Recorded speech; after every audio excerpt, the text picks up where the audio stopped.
toujours. Il y a 5 ans, c'était particulièrement prenant en 2005. Donc il y a un particularisme français selon vous? Et comme il y a un particularisme italien, les Italiens sont incapables d'avoir un joueur noir dans l'équipe nationale et ça fait un scandale pendant des mois. Il n'y en a pas à cause de la pression d'opinion. Alors ce joueur a été bien meilleur pour la Coupe du Monde. Il n'a pas été en équipe nationale parce qu'il était noir. Nous, ça fait 8 décennies qu'on a des joueurs noirs en équipe de France. Ce qui veut dire que chaque pays a des particularismes et des fractures qui lui sont propres. Nous, ce qu'on a voulu expliquer, c'est dans le cas de la France, notre histoire coloniale amenait un des éléments d'explication majeure de la situation contemporaine qu'on vivait. Ça ne veut pas dire que le fracture pas de fracture sociale, qu'il n'y avait pas d'éléments urbains liés à la manière dont on a fabriqué les ghettos. C'est d'ailleurs parce qu'il n'y avait pas des explications qui s'inscrivaient pleinement dans l'histoire même des processus migratoires des populations mises à la marge. Non, ce qu'on a expliqué, c'est que la question coloniale devenait une des clés indispensables pour arriver à soit débloquer, soit sortir de ces fractures, soit au moins pouvoir les analyser et en comprendre, on va dire, la genèse, les évolutions, pourquoi on en est arrivé là, et pourquoi aussi, pour le fait qu'on avait fait appel à des chercheurs d'horizons très différents, sociologues, historiens de la colonisation ou non d'ailleurs, on arrivait à comprendre que, ce qu'on expliquait à l'époque, ce qui se passait aux Outre-mer, ce qui se passait dans nos quartiers, pouvait avoir des points de similitude. Et quand on voit les émeutes de 2005 et celles de 2009 dans les Outre-mer, on peut comprendre. Maintenant, ces similitudes deviennent de plus en plus temporelles. Et je pense de plus en plus, même si ça fait débat sur la manière d'analyser ces héritages. D'ailleurs, on n'est pas d'accord sur le poids, on a même parlé ensemble dans un ouvrage. Je trouve que c'est ça qui est intéressant. Par définition, vous savez, un outil de mesure, on n'est pas forcément capable d'être persuadé qu'il va être parfait. Par contre, nous, ce qu'on dit, c'est qu'il faut mieux au moins essayer de temps en temps de mesurer un peu avec pour comprendre les effets qui se passent autour de nous. Mieux vaut se tromper, mais au moins de mettre dans le débat à un moment ce qui peut se passer. Moi, j'ai le sentiment aujourd'hui que ceux qui font nos héritages coloniaux, et quand on voit le poids, en prenant le discours de Nicolas Sarkozy par exemple de 2007 de Toulon, on voit qu'aujourd'hui, il y a encore une partie des partis politiques dans ce pays, une partie idéologique de ce pays, qui par rapport à l'histoire coloniale a encore des présupposés idéologiques. Mais de l'autre côté, on voit aussi que la gauche française n'a toujours pas compris, en 2010, son propre héritage colonial. Et ce qu'elle a pu produire à travers 30 ans d'histoire, à travers ça. Et quand j'entends aujourd'hui un certain nombre de déclarations à gauche comme à droite, on peut retrouver des filiations dont certaines sont liées à cette histoire coloniale, à un regard sur l'autre, à une certaine spécificité de la France coloniale, à un certain discours aussi sur « nous avons donné les indépendances », à un regard particulier sur le Maghreb ou sur l'Afrique noire, ou aussi sur les Antilles. On parlait du cas antillais, on est quand même un cas unique au monde. On est quand même le seul pays au monde qui a encore une politique de confetti. Ça ne veut pas rien dire, puisqu'en plus ces minorités sont majoritaires quand on compare leur population aujourd'hui sur le sol métropolitain par rapport au sol justement autochtone. C'est des histoires extrêmement complexes de métissage qui vont se passer dans nos pays. Quand on pense aujourd'hui qu'un jeune antillais qu'on interroge, il se sent plus proche d'un Africain en France, sa situation, qu'un Gaulois. Il y a quelque chose qui se passe derrière sans terme analytique. Et même quand on s'interroge sur le champ historique, si vous interrogez un jeune issu de la 3e génération pied-noir, ils se sont plus proches d'un Maghrébin sur sa non-place dans l'histoire de France. Ça veut dire que la trahison qui passe par le colonial n'est pas la clé d'explication, mais pour moi, pour d'autres auteurs, est jugée comme indispensable à comprendre ce que nous vivons. Et je le dis.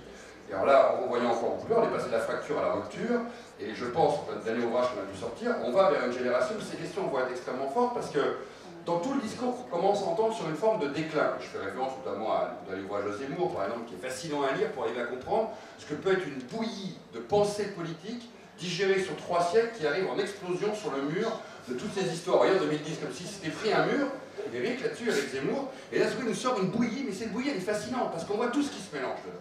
Il y a du Waterloo, il y a du déclin de la France, il y a des questions identitaires, il y a l'invasion des musulmans, il y a notre histoire qu'on a oubliée, il y a la grandeur de la France que l'on aurait perdue. Mais tout ça, ce qu'il faut bien faire comprendre, c'est les peurs dont on parlait tout à l'heure. Ensuite, elles vont s'exprimer autrement. Et on voit bien qu'elles se sont exprimées politiquement jusqu'à emmener une droite qui n'a rien à envier au Front National au pouvoir. Elles sont en train de s'exprimer sur tout un sphère qui va en Norvège, en Belgique, en Hollande, en Serbie, dans des pays où les minorités d'extrême droite font entre 15 et 20%, et les partis prêts à s'allier à l'extrême droite, on l'a vu en Italie, peuvent arriver au pouvoir largement, exercer aujourd'hui leur mainmise quasi, comme ça avait été le cas en Belgique, en Hollande et aujourd'hui en Italie, sur les politiques migratoires. C'est-à-dire que ce n'est pas simplement des partis qui peuvent prendre le pouvoir, qui tiennent compte de visions justement très nostalgiques, sur des partis qui, dans le jeu électoral, vont imposer leur vue sur les questions migratoires pour rentrer dans les majorités. Et au risque de se retrouver avec des pays qui, d'une certaine manière, à leur manière, vont mal digérer certes leur passé colonial, mais en plus vont nous ressortir une mauvaise digestion de ces passés. Il suffit de regarder ce qui se passe dans cette région française, allez en PACA, allez dans le Roussillon, et vous allez vous rendre compte que ça veut dire quelque chose qu'on est en train de se dire sur le territoire. dans les politiques pratiquées, dans les monuments inaugurés, dans les discours municipaux qui sont tenus. Vous savez, à Perpignan, à Montpellier, à Nice, c'est pas un hasard si en ce moment, un discours, ce qu'on appelle la nouvelle droite dure, par exemple, qui remonte entre le Front National et l'UMP, vient de ces régions. Il y a une culture qui traverse le territoire. Et c'est pas d'ailleurs inexplicable. On le comprend. On le comprend parce que cette histoire, en fin de compte, elle est super proche. Ça nous paraît loin, 50 ans. Mais en même temps, c'est extrêmement proche. Nous sommes en train, on va dire, d'éclaboussure de l'Empire. Nous, en tout cas, on n'a pas de chance. Et comme nos aînés n'ont pas géré ça, c'est notre génération et celle de nos enfants qui va se retrouver avec ces énormes éclaboussures qui deviennent de plus en plus complexes, parce qu'elles se superposent aussi dans un contexte international de la peur. Allez, nous sommes dans une accélération du temps aujourd'hui médiatique qui fait que ceux qui mettaient 20 ou 30 ans à être digérés comme des peurs mondiales, aujourd'hui mettent 3 minutes. En 3 minutes, on a peur de ce qui se passe en Indonésie, de ce qui se passe à New York, ou de ce qui peut se passer au Moyen-Orient. Et ces phénomènes d'accélération sont aussi des phénomènes dans les projets de l'autre, des phénomènes d'accélération. Et globalisation de la peur également. Les émeutes de 2005, selon vous, c'est une conséquence de cette mauvaise digestion, comme vous dites, de l'héritage colonial? Pas simplement, mais ça en fait partie. Ça en fait partie. Je ne vais pas défaut aussi loin que mon ami Didier Perroni qui parle de théâtre. Alors là, il est très technique, il parle de drone, il parle de surveillance du territoire, il parle de politique urbaine. Pourquoi on démolit une tour avec l'avis de l'armée systématiquement plutôt qu'une autre? Ce bouquin m'a glacé. Et c'est vrai que quand vous le lisez, et quand vous voyez que l'enseignement, déjà Mathieu Rigouste avait fait un livre extrêmement intéressant sur l'enseignement de l'armée, avec le péril vert, vous avez dû voir, on enseigne quand même aux militaires français aujourd'hui, le cours majeur, c'est plus le péril rouge, c'est le péril vert, l'islam, et qu'il y ait une connexion entre le péril vert à l'international et dans le national, c'est que l'ennemi intérieur est le même que l'ennemi extérieur. Vous comprenez pourquoi les politiques urbaines depuis 10 ans en France sont fondées aussi sur cette notion du péril vert. Et vous êtes, quand vous fermez le bouquin, totalement tétanisé. Parce que là, vous vous dites qu'il y a un lien direct, parce que c'est écrit dans ces politiques, et ce qui s'est passé dans la Casbah d'Alger en 1957, et ce qui va se passer dans le quartier demain. Vous vous dites qu'il y a donc des technocrates, des politiques, des responsables de planification du monde urbain, qui sont capables de penser que oui, les logiques d'hier sont encore opérationnelles aujourd'hui. Donc nous, analystes, on n'est pas en train de dire que c'est la reproduction du champ des colonies, mais en train de dire que certains continuent à fonctionner comme fonctionnaient les fonctionnaires coloniaux du temps des colonies.